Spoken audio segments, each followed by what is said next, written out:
சினிமாவுல இருக்கக்கூடிய நடிகர், நடிகைகள ஏன் ரசிகர்கள் அதிகமா கொண்டாடுறாங்க அப்டின்னா, நிஜத்துல நம்மளால செய்ய முடியாத ஒரு விஷயத்த, இல்ல நிஜத்துல நம்ம செய்யணும்னு ஆசைப்படக்கூடிய ஒரு விஷயத்த, நமக்கு முன்னாடி ஸ்க்ரீன்ல ஒருத்தவங்க வந்து பண்ணும்போது, அத பார்க்கும்போது நம்மள அறியாம வந்து ஒரு எக்ஸைட்மென்ட் வந்து வரும்.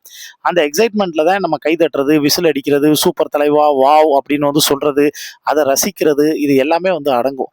அதே சமயத்துல வெறுப்ப காட்டுறதும் இதுல வந்து பார்த்தோன்னா வந்து அடங்கும்.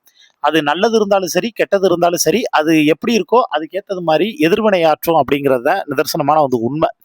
அதே மாரி தான் இப்ப சோசியல் மீடியாவுல ஒரு 2 பிரபலமான வந்து நடிகை, அதுல ஒருத்தவங்க வந்து தொகுப்பாளினி. அவங்க என்ன பண்ணியிருக்காங்க, தன் பையன் கூட வந்து சில விஷயங்கள்லாம் எ வீடியோ வந்து எடுத்து வந்து போட்டிருக்காங்க. அது சோசியல் மீடியாவுல பயங்கரமா வந்து வைரல் ஆச்சு.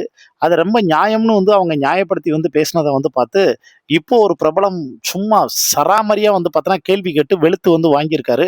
இவங்கலாம் போக்சோ சட்டத்தில வந்து பார்த்தோன்னா, கைது பண்ணி வந்து உள்ளுக்குள்ள வந்து போடணும் அப்படிங்கிற மாரி வந்து சொல்லியிருக்காரு. அது யாரு? அப்படி என்ன சொன்னாங்க? அப்படிங்கிறத பத்தின ஃபுல் டீட்டெயில்ஸ் எல்லாத்தையும் தெரிஞ்சுக்கணும் அப்படின்னா, கீழ ஒரு வீடியோ லிங்க் இருக்கும். அத கிளிக் பண்ணுங்க. அத கிளிக் பண்ணோனே, அதுல இத பத்தின ஃபுல் டீட்டெயில்ஸ் எல்லாம் வந்து குடுத்திருப்பேன். அத முழுமையா கேட்டு தெரிஞ்சுக்கங்க.